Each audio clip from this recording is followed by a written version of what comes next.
Welcome to our fifth BDM Academy Vacant Property Isn't Worth a Cent to Anybody webinar through the Half Court Group today.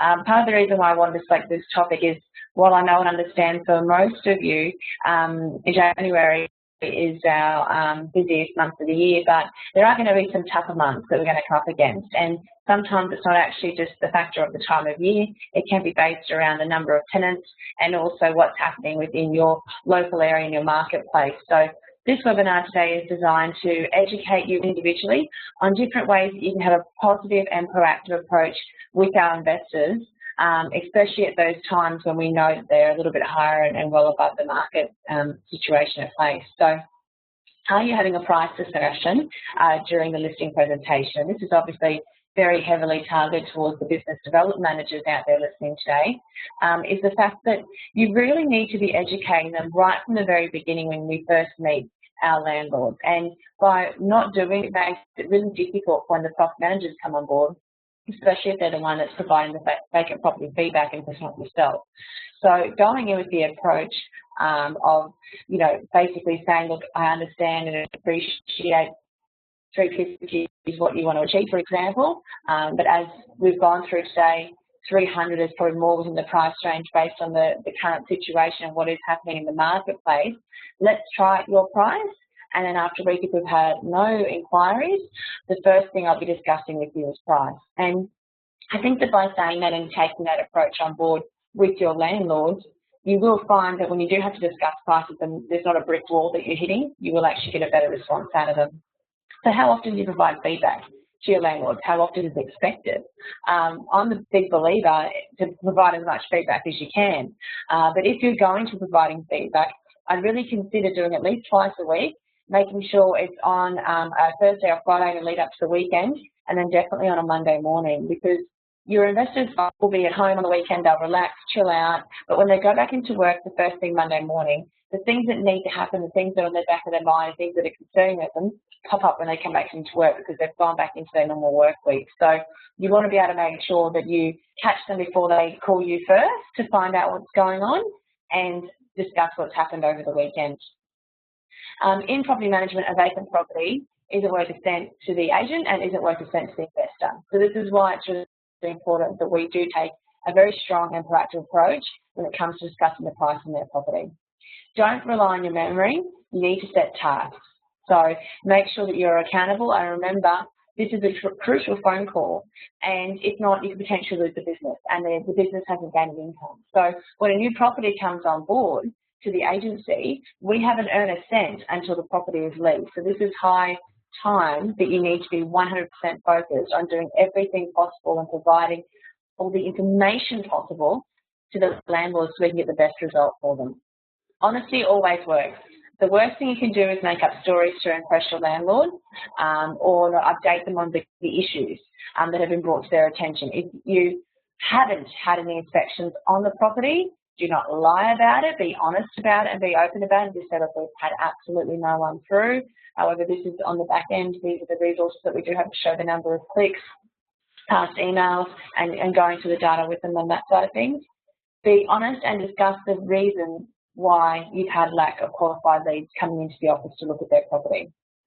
Best point of contact is another key thing. So making sure that you know which phone number you can reach them on. And again, this can be a proactive approach coming from the business development. When you sit down and you go through the management agreement with them, I would highly be recommending that if you see, say, a home number, a work number, and a mobile number, that you actually say to Mr. Smith, I can see you've got the three numbers here. Out of those three, which is the one that is easiest to reach you on, especially, we're wanting to pass an application to you and go through that with you. We want to be able to make sure that we can at least achieve contact with you very quickly so we can, get the best solution for your property. So making sure that not only that you have contact details, but you know what is the easiest way to reach them. Knowledge is power when it comes to having vacant property. Do your research before contacting the owner. Don't just make the call and just try to get them off the phone and then say you've done your call. Really start to do your research and make sure that if you haven't had any interest in property, look at what other certain properties there are online and see what the advertising price range are. Provide feedback at the same day if possible. It was something that we did which we found very powerful. So if it wasn't myself providing the feedback, and if it was a leasing consultant, they would have their list of contacts that they would go through and update them on how the inspections have gone as well. After completing an inspection on the prospective tenant, call them the same day, even if the property wasn't suitable. So even if you know that it didn't work out for them, but they've given some feedback and information that is of great value to the landlord, we do want to be able to make sure that we are sharing that information with them.